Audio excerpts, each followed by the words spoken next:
Time pass on these past tracks, what a waste, and I'ma let you in for a moment. They said he holded a rock, told it a block, oh, you're fine to my town.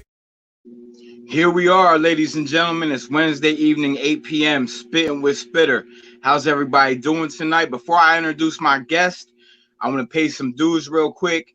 Click on the 2M1L Media on YouTube. Go like that, comment, subscribe. Go to our Facebook page, like that, comment, subscribe.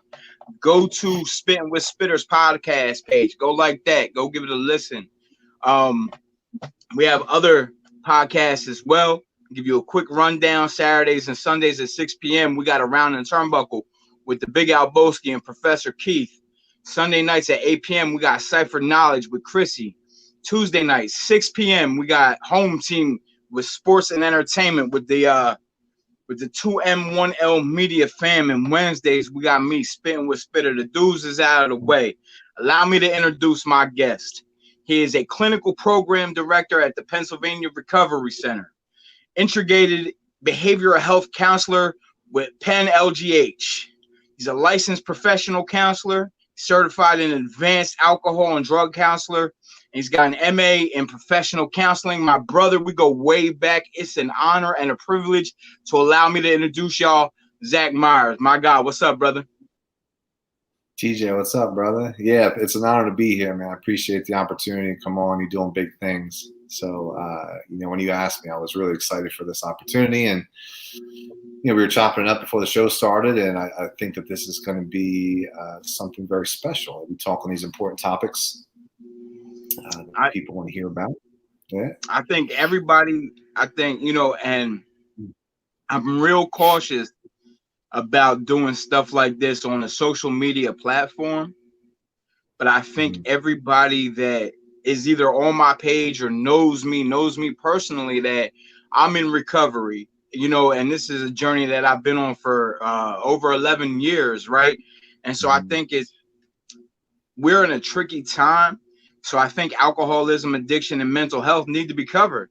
And so while I was going through all the people that I know while we do all these things, I was like, let me get somebody that has a more professional opinion, because I could give you my opinion, but that's solely just my opinion. You know what I mean? Sure. So I wanted the more clinical answer, the more professional answer. But before we really dive into it, how did we get here, Zach? How did we start this journey? I battle. I think you and I actually kind of grew up together, and I've battled drug addiction and alcoholism for years. Most people know that who know me. It's not a secret. It's actually something that I'm proud of to admit, because I think I'm in an important position. For the first time in a long time, I think the stigma of mental health, alcoholism, addiction, whatever you want to call it, substance use, alcohol use disorder, we're really starting to kind of see a lot of awareness, a lot of acceptance, new treatment options, increased opportunities for people to access treatment. So as a person in sobriety, and also as a trained therapist who specializes in these types of disorders, I jumped at this opportunity. So I think it's really important to speak on this and shed some light on it, so we can continue to be a driving force in ending the stigma, so more people feel comfortable stepping up to get help. Absolutely. Hey, listen, I can't stress enough how much I appreciate you, and that's probably going to be the catalyst throughout the whole show. We got some comments real quick. Let's get to it. My brother Al Boski said, Al, what's up, my guy? Hello, fam. Hey, Chris Omer says, what's up, boys? Therese Amy says 100%. AJ says, TJ, what's up, my guys? Family. Before we go any further, big birthday shout out to one of our brothers in heaven, Bobby, man. I hope your soul's up there resting. I hope you're throwing some cards down and enjoying it up there. Most people know how I got here. One of my pet peeves is the discussion of whether addiction is a disease or not. Sure. Right. And I could fight with people back and forth all day online, and I don't have the time nor patience. And Right. so I have it broken down into like 4 different categories. So Okay. can I get your take on whether disease is a disease, whether addiction is a disease or not? Sure. And I think the social media as a forum for these kind of discussions is probably not the best, but like we were saying before, usually when people are chiming in, they're chiming in from a very emotionally based, like visceral place of personal experience with somebody who's hurt them or harmed them or done harm or damage to them or their families or friends. So they speak very emotionally about the topic. Right. So it makes a lot of sense. Alcoholism addiction does affect families and friends, and it's kind of, it has that ripple effect. Right. So, when people speak on this, there's not a lot of like data or science that I see on these kind of discussions. So if I could kind of like break it down and maybe enlighten a little bit, I definitely would like to do that. But yeah, the definition of a disease is kind of like any disorder in structure or function that's naturally occurring within like a living organism that has like a set of symptoms.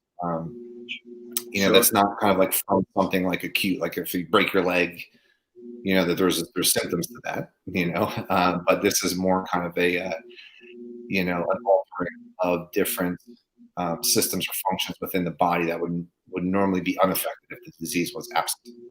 So I think Sure. the definition, substance use disorder, alcohol use disorder, which was like the clinical terms, meet that.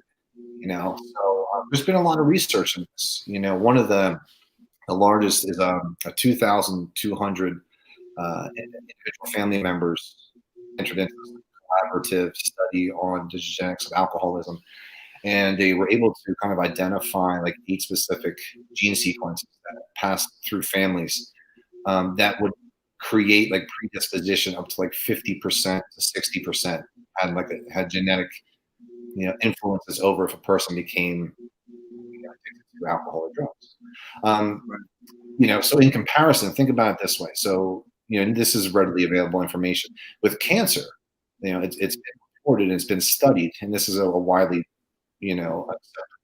statistic that about 5 to 10% of all cancers are only genetically based. So 50% to 60% substance use alcohol use disorder versus 5 to 10% of cancers. But you never really see that discussed in such a passionate way on Facebook. If like someone posted that their aunt or friend died of lung cancer, you'll see people saying, "Well, yeah, you deserve it." It doesn't bring that same kind of visceral emotional response from some people because of the long drawn out, I think, pain and suffering that were caused to families. But it's an interesting comparison, right?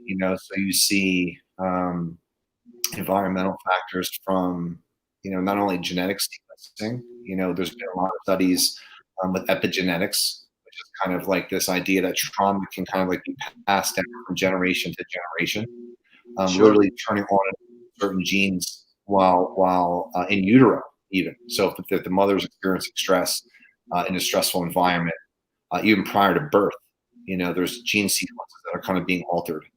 And then usually what I do as a therapist, I ask what's called the adverse childhood experiences question. And this is one of the largest studied parts of like how trauma affects lifelong, I guess, behavior. Right. So this is started in like the 80s, and they looked at a lot of families. I think there was like over 7,000 people, and they found that people with getting bariatric surgery had high instances of childhood trauma. So they began studying it, and they found that it's basically broken down into like neglect, household disturbances, and abuse. There's 10 questions or yes or no questions, and if there's like 4 that you answer yes to, there literally is a correlation between higher rates of suicide, like 11 times the amount, 11 times the normal a person with 0. Higher rates of domestic abuse, higher rates of alcohol abuse, substance abuse, longevity is affected. Quality of life is affected. And a lot of that has to do with the hormonal response. So we all know like cortisol. Right? Mm-hmm. So we are exposed to anything traumatic or stress-inducing from as we're developing, even Right. like in utero. We have this kind of sensitivity to cortisol, right? And so this is like brain body bidirectional. So you have kind of parts of the brain that are more sensitive to stress, and then Right. you have this like increase that occurs in the body. So usually this is happening way before drink or drug is ever picked up. Yeah. Okay. It could be happening with food, it could be happening with anything, but any type of behavior that's reinforced on a neurochemical level that produces some type of like dopamine response Right. is what basically this is, right? So, yes, it is behaviorally driven, environmentally driven, but every disease pretty much is, unless it's like a very specific like gene mutation that does occur. There's always, if you look at obesity, high blood pressure, all of these things are like 50 to 70% genetically based, but then there's a large percentage that's environmentally based and choice driven, because parts of the brain are programmed to respond to euphoria, our dopamine Right. response. So you kind of just to review, you have the definition of what a disease is. It definitely fits that. You have elements of genes being switched on and off based upon birth, mother, and environment. Exposure to these things early childhood can alter gene sequencing, and then you have behaviors that become very reinforced because they provide a release. They provide avoidance. They provide escapism. They provide all of this thing that the brain really wants and the body really wants to kind of like shut off that trauma. And that then becomes kind of the overriding factor. And that then resides in a very primitive part of the brain that overrides the consequential thinking. So you have these complex systems that are built in that get overridden by the drug use or alcohol use. Part of the brain, and there's I don't want to get too technical. There's a part of the brain called the VTA, ventral tegmental area, which is responsible for like stimuli associating with survival. So that kind of gets like reprogrammed. And Right. what happens is like you can put yourself in an environment, and that environment will cue your brain, part of the brain, because activates, to send out a signal. It'll basically start to ramp up kind of like this compulsive, obsessive kind of thing. And until you act on it, you're going to feel really uncomfortable, what we call kind of like urges. So yes, these things are very much neurochemically based, structurally based in the brain, based on endocrine systems. So yeah, this stuff is not, an easy. So also on the flip side of that, once a person gets exposed to therapy and they start to develop an insight, it's important that the therapist, can work with somebody and get them to kind of really engage in their own stages of change, so they don't use that as an excuse to continue in kind of what the narrative has been, right?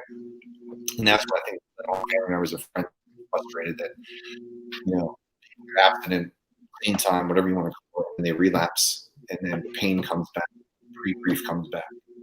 So, in kind of a long-winded way, I hope I was able to answer that. But that's kind of my take on this. My experience and my training. We have some questions coming in, but before we get to them, I just wanted to say, like, for me and my personal experience, looking back at it now with the information that I have and everything that I've been taught, I've showed signs of being, whether it was addiction or having that obsessive compulsive nature, way before I ever picked up a drink or a drug. You know what I mean? I'm talking from a very young child. But the first question is, can you inherit alcoholism? Shout outs to Ben Jock. Yes, absolutely. Like I said, there's at least 8 genes that can. We're talking about, again, we talk about predisposition. Right. So you could take, 3 family members and who grow up in the same environment. But then, again, it's like the friends that they meet, the experiences that they have, the contextual kind of understanding of interpersonal relationship that's all environmentally based. If they hang out with friends that influence them to drink and drug, if they get, if they're exposed to any type of trauma, sexual trauma, so you can take like 3 identical genetic kind of sequences and put them, in 3 separate environments, or even the same environment, and you're talking about very minute, like a tenth of the genetic sequence. So 99% I'm saying I think it's like 99.9% of our genetic sequence is almost identical. It's like a 0.1%. And in that 0.1%, all of these like variations and mutations that can occur. So yes, you can inherit it, for the simple answer. But again, it's only like 50%.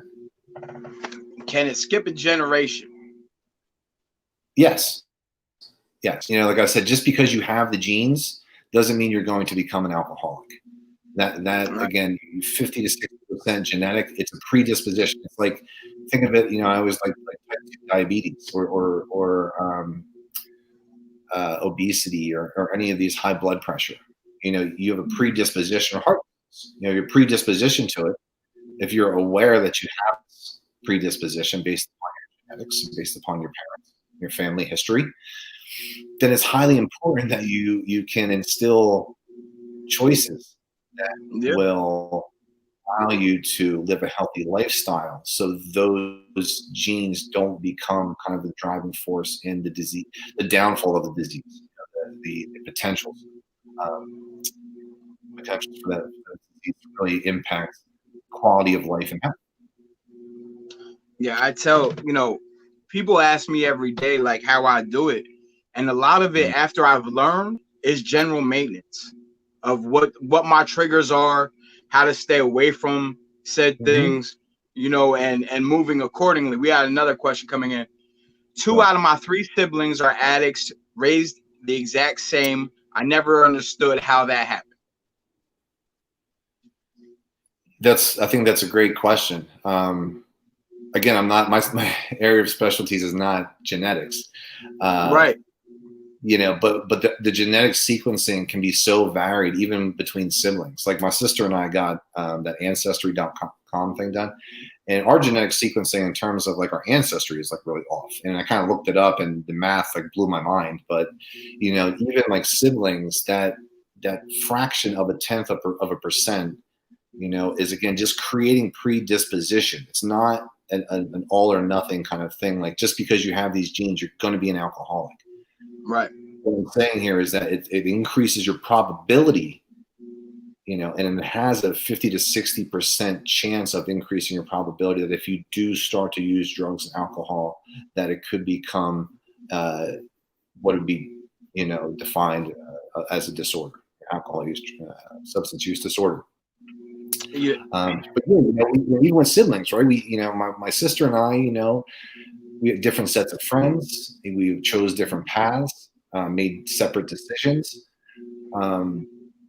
So it's not as simple as growing up in the same household. It's all the things. These are systemic kind of issues that develop over the course of a lifespan, in combination with the fact that there are some genetic predisposition components to it.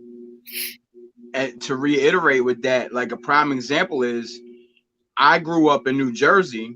My sister grew up in Leavenworth, Kansas. 2 different households, 2 different upbringings, and we were the exact same as far as mentally, how we dealt with everything we've dealt with, and how we abuse substances. Yeah. They've done a lot of studies on twins, adopted twins that have been adopted to different families, and look at genetic predisposition, how it plays out over the lifespan. And if one, both, or neither of them develop alcoholism and addiction, and the data is kind of mixed, so again, a lot of it is predisposition, but again, half of that or 30%, 40% of that could be driven just by environmental reinforcers. Um, so these, it's a very nuanced and complex kind of understanding of how these disorders are diseases. And again, people comment from a very emotional place, and it's understandable because I get it. oftentimes, right, is linked to the fact that they've been hurt, by somebody who has been in active use or knows somebody who has been hurt by somebody in active use. So it makes a lot of sense. I But say if you all really the break, time that like hurt people, yeah, and they don't even understand that it's happening. So the parents that have been dealing with their son or daughter in active addiction for 20 years, and they're mhm, always anticipating that phone call, God forbid, but they're walking on eggshells and their life is unmanageable. I have a different level of empathy today for people that are struggling. And like, if anybody says this is just an addict thing, it's not. It's a whole family, it's older friends, everybody right. suffers from this, you know. Oh, absolutely, yeah. Yeah, I mean, these again, that's an important piece. Obviously, the family system has great influence over the individuals. Like I said, Right. with the epigenetic studies, we call it transgenerational trauma. Right. There are kind of manifestations of patterned, I guess, concepts. How we conceptualize things like family and stress response and hard work and um, love and belonging and communication. So all of these like conceptualized, I guess we call it schemas that people develop over time because they're exposed to certain systems have an influence over that person. Most How, definitely how they do. how they develop, how they develop understanding, how they, so over the course of time, like I said, with the ACEs, that's why there's such a huge correlation, and we see these repetitive patterns that play out through families. Or we see kind of like a weird opposite, like an overcompensation that plays out. But more Mhm. often than not, it's playing out of the dysfunctional pattern because the dysfunctional patterns and dynamics within the families are what is most familiar. And we always Right. go back to what's most familiar, even if it's dysfunctional. And that is why a lot of people struggle with sobriety, recovery, because even when they get treated, if it's not a family-based program, which we have at recovery, if it's not a family-based program, you have these individuals still operating on their operating system that is more in line with the dynamics that didn't work. You treat the person in crisis, right? You send them back to the environment, and what happens? They get sucked back into the system. That's why working from a family systems model, the outcomes are much better because it takes all the individuals to challenge their input into the dynamic to go through their own change process. So the outcomes are much better in terms of that person being able to maintain abstinence in the long term. Right.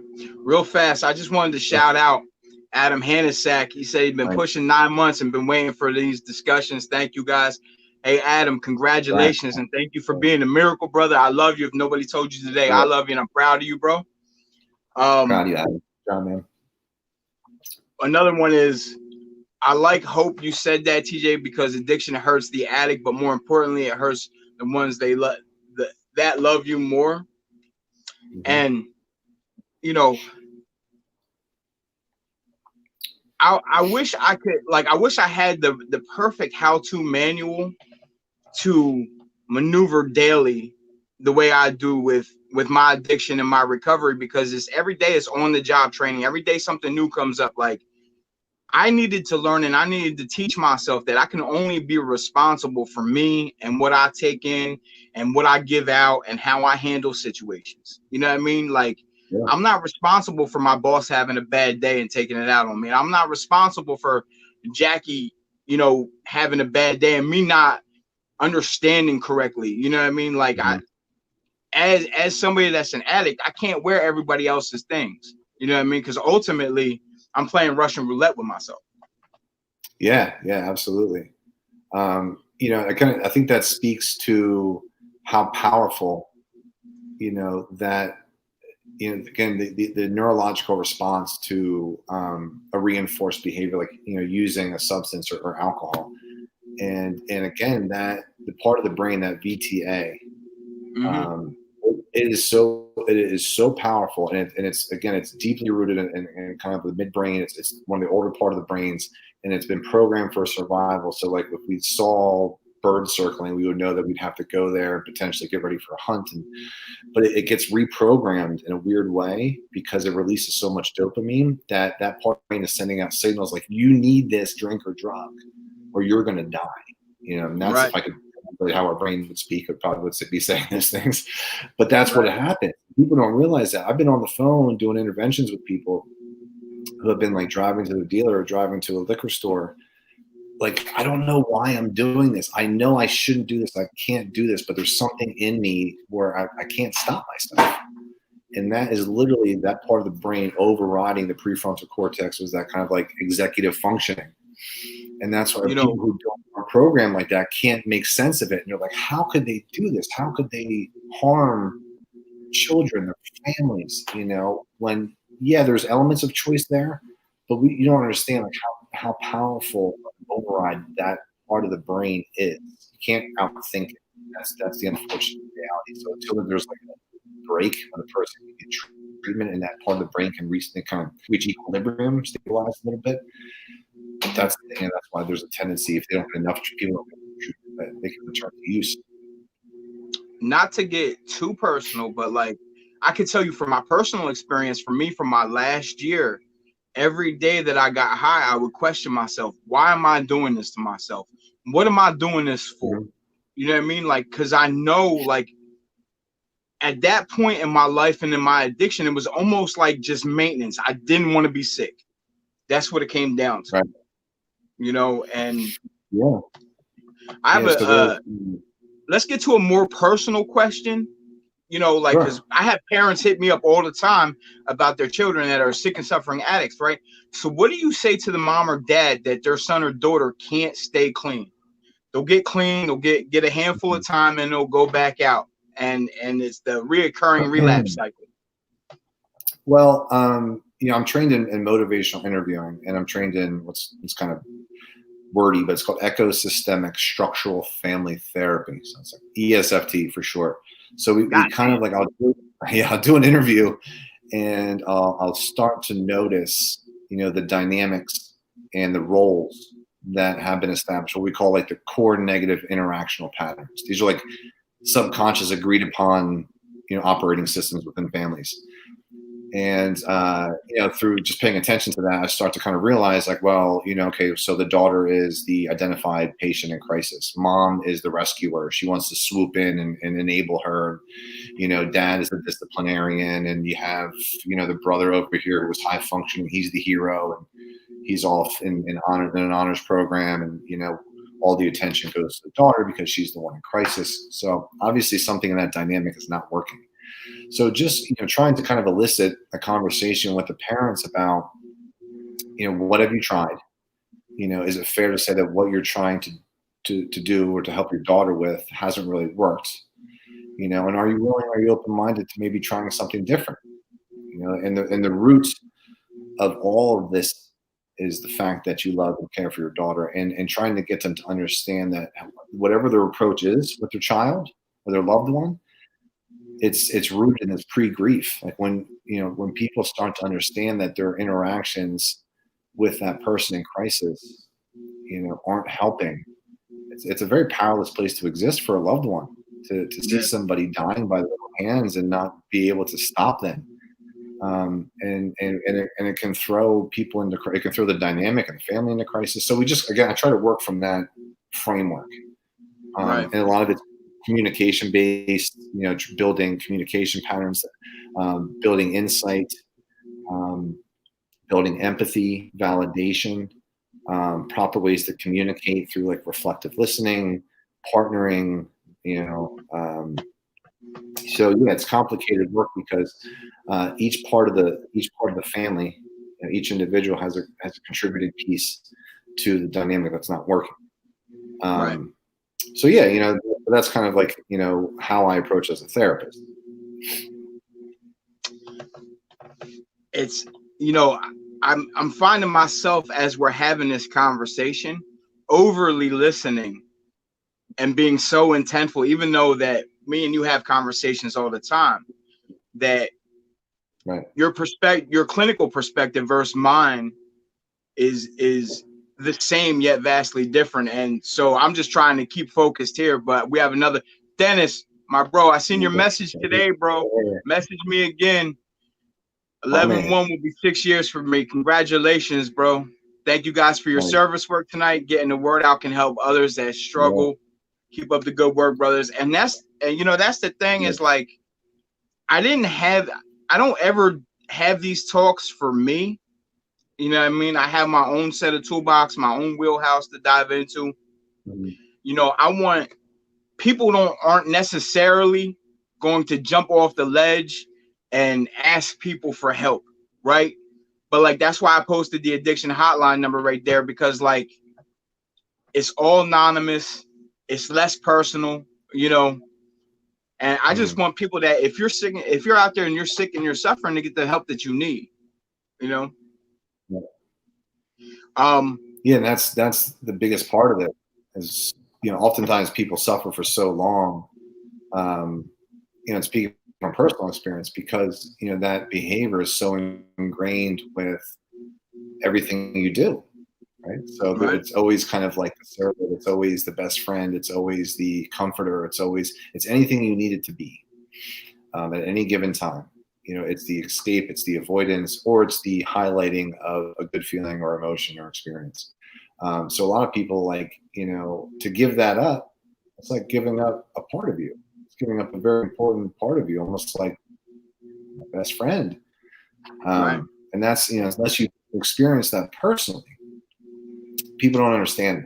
But again, that's very rooted in some very complex systems within neurochemistry, our genes, and how those things have been reinforced, unfortunately, maladaptively over time, you know, and been ingrained. So yeah, the change process is not easy. Not at all. Like real fast, I just wanted to put this up, Chris. Chris, I had messaged you last week. My condolences, man. I'm praying for your family. Chris just lost his brother to addiction last week. Thank you for this, Chris. Thank you for being so honest with us. Not to get too personal, but I pulled the plug on my father 2 years ago because of an overdose due to over 30 years of addiction. To the young addicts and even the older ones, know that it's not worth it. Again, Ray, you're right. It's really not. And I appreciate everyone that's chiming in, honestly. You know, and I get all the time, like, the question is, how'd you do it? I tell people you have to change everything, and not to be a stickler for me, it was, you know, God brought me to a 12-step program, right? But in turn that I learned people, places, and things, all of that needed to change. Like the old common phrase is, if you hang out in the barbershop long enough, you're gonna fuck around and get your hair cut. You know what I mean? Yeah, absolutely. Yeah, I mean, I think it's like with anything else, when the pain of not changing outweighs the discomfort of engaging in gradual change, then it's possible. Then there's a window there, and then it's not going to be comfortable. No. I mean, it's everything is uncomfortable, because the nature of addiction, alcoholism is avoidance. You want to avoid the uncomfortable. So, you know, part of the change process is, you know, time away. You know, for me, it was treatment, intervention from family. You know, having a supportive wife helps. Supportive parents, you know, loving family. I have great friends, including yourself, and, you know, our mutual friend Matt Skirbo, who I've known for 30 some years. I went to preschool with the guy. Always there, like in a phone call away. You know, I have guys that I work with at Pennsylvania Recovery. I have guys at Brookdale Treatment Center up in the Poconos. You know, two really good friends who I've are in my sober circle. You know, but you know, having a good network. You know, that's a big piece of it, is building what we call the support alliance. You know, in treatment, you have your brain is getting a break. It's starting to stabilize. Those areas of the brain I mentioned before start to get back to equilibrium and regulate. You know, you can really do a lot in terms of that time to reset. And then you know, and through the therapeutic angle, you work through some of the resentments, learning techniques in terms of mindfulness and how to structure your time. Trying to find that core of what that drug or what that drink did in terms of what was good at first. That's also the question I ask. And that's kind of a weird shift in thinking. So often it's like consequence driven. How could you do this to your family? Right. There's those kinds of things. But usually it's like, hey, what did this drug or drink do when you first started using it? Right. We don't grow up, most of us don't grow up with, even if you grow up in a household where that's present, which I didn't, but we don't like have these plans to like gravitate towards being addicted to opioids or using cocaine compulsively. It just kind of develops over time. So if you kind of get the person back to understand, like, hey, when I used this, I felt more energetic. I was more social. It helped me, step out of myself. I felt accepted. I felt popular. So there's these like needs that we have, right, that are kind of fulfilled, and drugs and alcohol help kind of like fulfill that for short-term purposes, and works kind of in the short term, but over the course of time, Right. it becomes unmanageable, right? It's Getting them that to thinking terrible that. coping. Oh, Zach, where'd you go? Play? We lost him. I'm gonna wait until Zach comes back on. If anybody is out there, here we go. I'm back. Here we go. Lost you for a second, Play. Getting them to think of like, wow, part of my personality is that I constantly need validation. I constantly need other people to make me feel happy. So part of it, so getting them to kind of realize that this was feeling something internally that they didn't realize at first, and then it kind of became this unmanageable behavior. So yeah, that's kind of what I try and do. Let's talk about how mental health is linked to addiction.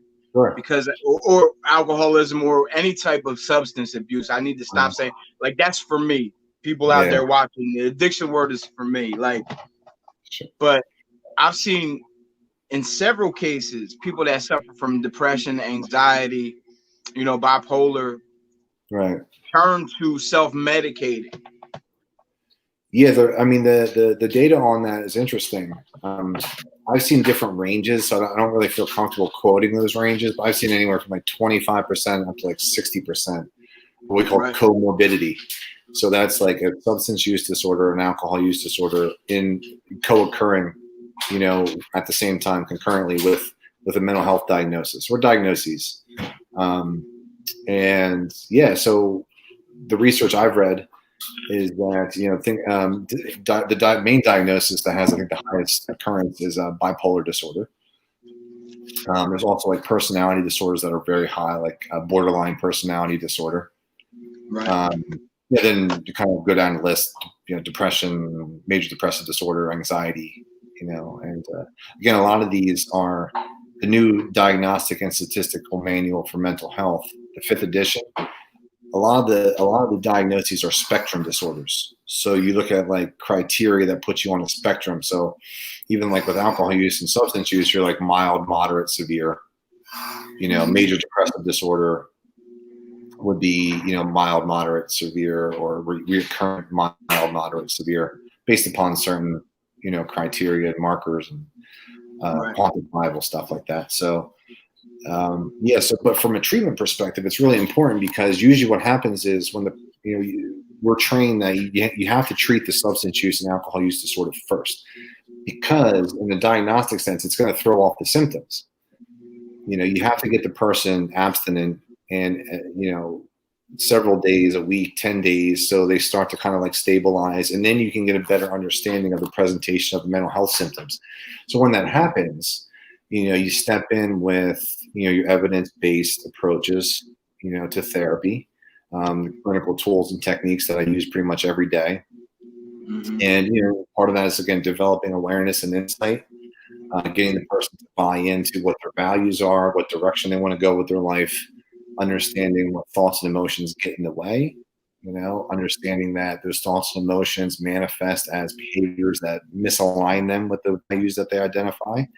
and then trying to get them to, do things differently. So I always use that word. How do you navigate your world of thought and emotion and enact behavior that's just different? You're never going to get rid of thought and emotion. You're going to have to navigate it. Right. So I get to kind of like buy into incremental change over time that will lead them in a direction that will align them with a life of value.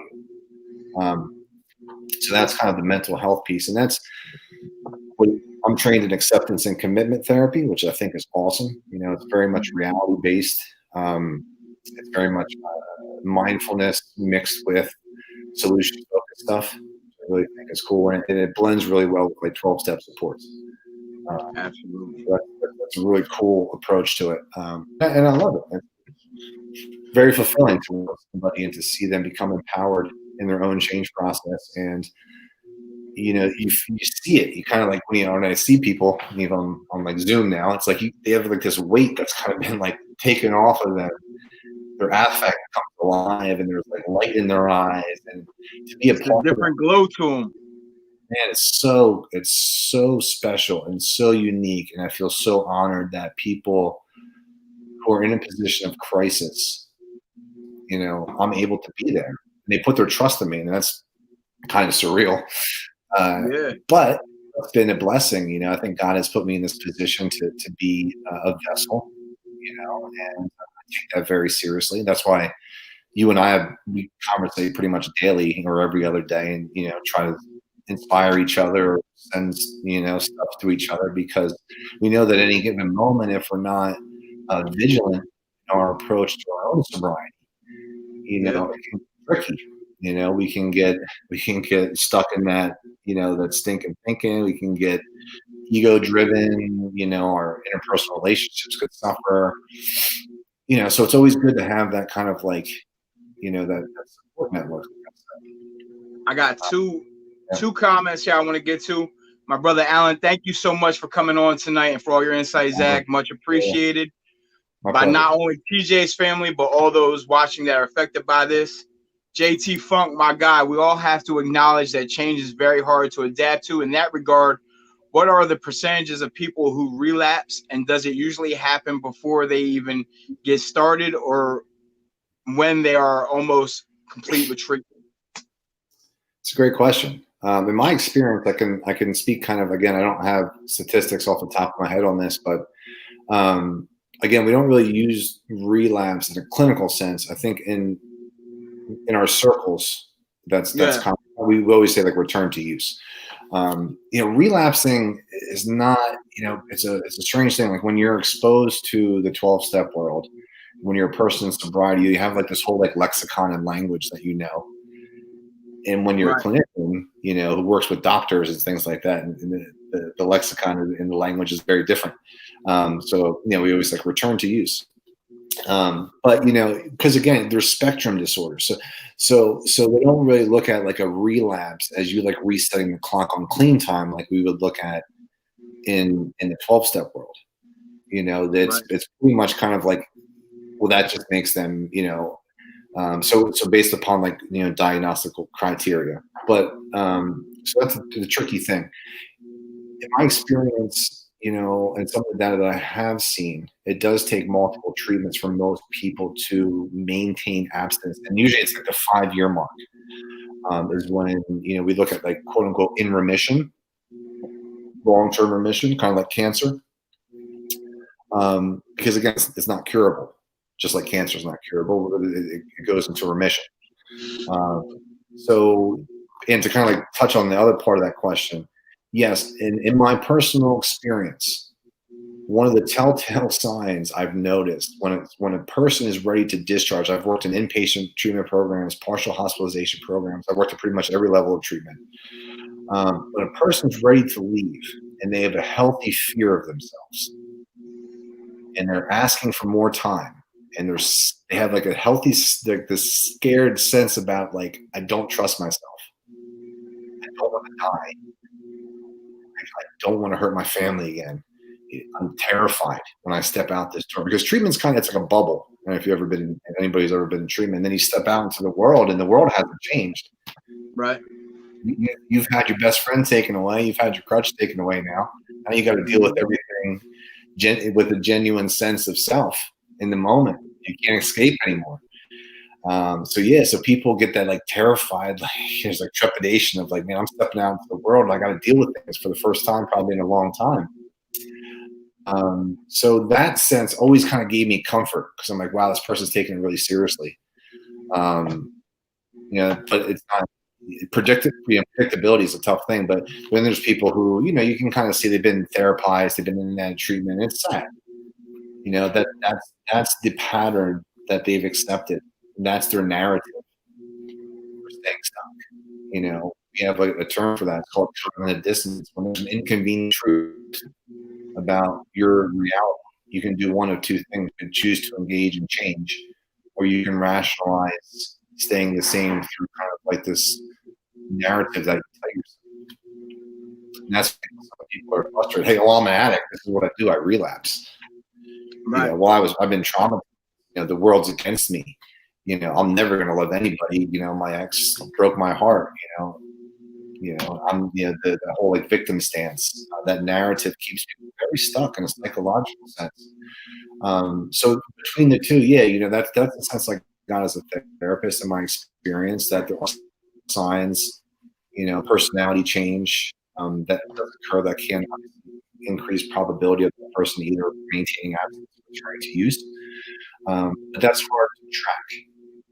Most places we try and track it at 30 days out, but I mean, what's 30 days? Usually the mark is about 5 years. I didn't lose the desire to use for some time after I stopped using. Adam Hannasack is chiming in. This last go into the bubble, I was so scared to leave, and all I was told that's a good thing, and never understood it till now. Right. I tell people all the time, like, my driving force is I'm taking hostages today, and I don't want to die. I have a lot of people that love me and that care for me, and I don't want to ever put anybody in that position of pain again.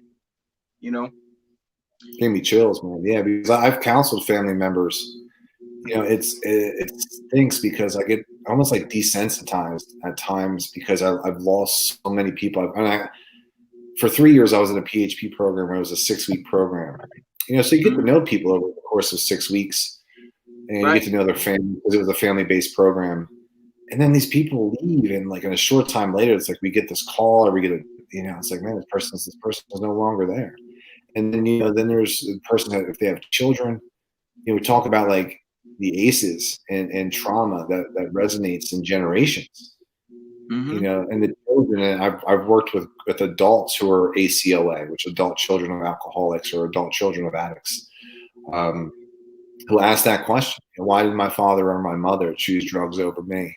Why did their life have to end and it couldn't be my mom or my dad?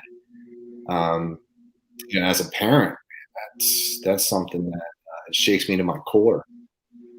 How serious this is. So in terms of like my vigilance, it's very regimented. I try and approach this with some intent to keep myself in a position where I'm secure, I'm settled, I'm stable. I'm tapped into my support network. I'm working with a sponsor.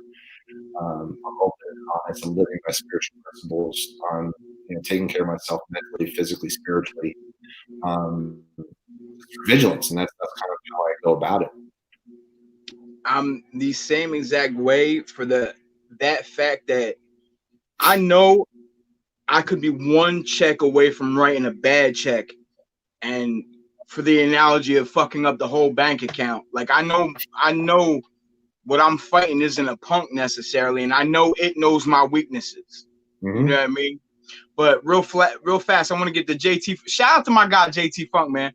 Of course, every individual situation is different, but do you feel it's more common in upper middle, higher class have addiction problems, or is it more common in the lower class? I think we discussed that a little bit in the beginning of the show.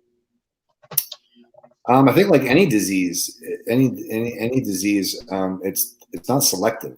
It's cross-cultural. It resonates. It affects people across all demographics.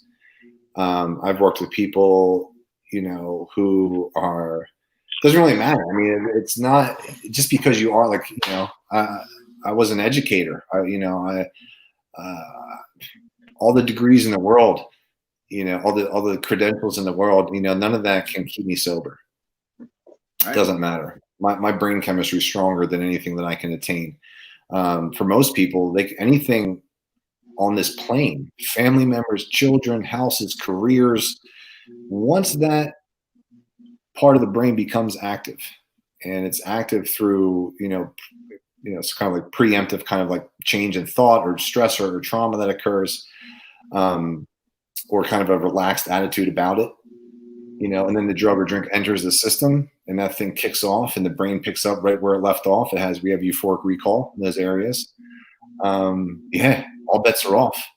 If they're really truly a genetically predisposed addict or alcoholic, it's going to take something very powerful, probably kind of like what we say, right? Something, higher power to stop or intervene, because anything on their plane usually doesn't stop the people. So to kind of answer the question, no, I don't really.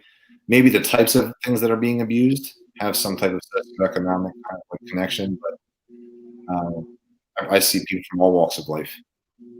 Yeah, same. One last one. It says, I'm sorry to use the term addiction. I'm just really uneducated on this topic. Hence me asking the best way. JT Funk, we love you, bro. Yeah, and I appreciate you asking. Zach, we had 52 minutes that fast, bro. I know. I said, we could do like a 3 hour. We're going to have to, a couple of things. People don't know me and Zach talk hip hop a lot. Yeah. And this is Spittin' with Spittin', but we're not going to get to that tonight. I'm going to try to, I wanted to keep this as on topic as possible. Yeah. Before we get out of here, I always ask my guests, is there anything you want to ask me before we go? Yeah, how did you feel when you were? Because I always tell everybody, who I know, or that my boy TJ got the key to the city, man. And that to me was like, in your speech, that affected me really personally. So honestly, man, like, what was that experience like for you to have that honor?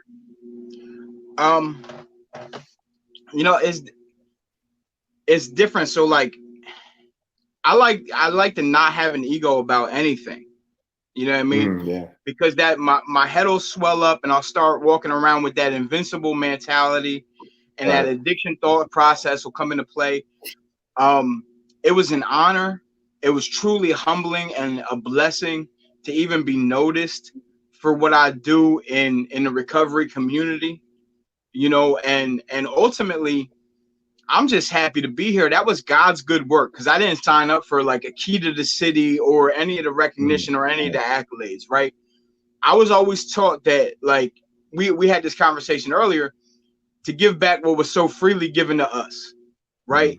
And if you call my phone and I can help you stay alive for one day, or I can get you out of the thought process that you want to get high for that 10 minutes or whatever, let's do it. You know what I mean? And that's how I look at it, man. Like,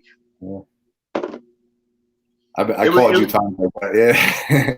What's that? I've had those conversations with you, but man, I'm struggling, because we're human. It doesn't matter what we do for a living, or the honors, or the accolades that we experience the human condition, uniquely to us as people. But generally speaking, man, we have feelings, we have thoughts, we have stresses, we have traumas, we have a past, we have things that weigh on us. Absolutely. Connection is key. Support is key. Like, having a good set of people around you, is key to success in terms of keeping yourself in a place of being aligned with the value of living a sober life. For me, like, I'm very diligent of, I take me with me wherever I go. Right. You know what I mean? Like, so I know what I can bring to the table, and I know how I can mess that table up. Sure. And I always keep that at the forefront. And I have a great network of people that love me and that care for me unconditionally. Right. That I know I could call at any given time, and like, they'll talk me off the ledge and everything will be okay. Yeah. Real fast. Sure. You want to tell everybody that's watching where you work and how to get a hold of you? there? Yeah, I'm gonna repost this video with some contact information. Like I said, I'm a clinical program director at Pennsylvania Recovery Center in Phoenixville, Pennsylvania. We're a partial hospitalization IOP program, OP program, and we also provide housing for anybody, from anywhere that needs to come to treatment. We also can get you hooked up with a detox and inpatient program. I highly recommend Brookdale Premium Treatment Facility up in the Poconos. I would send my family and friends there. It's like I think the future of treatment already happening now. I can't say enough about that program.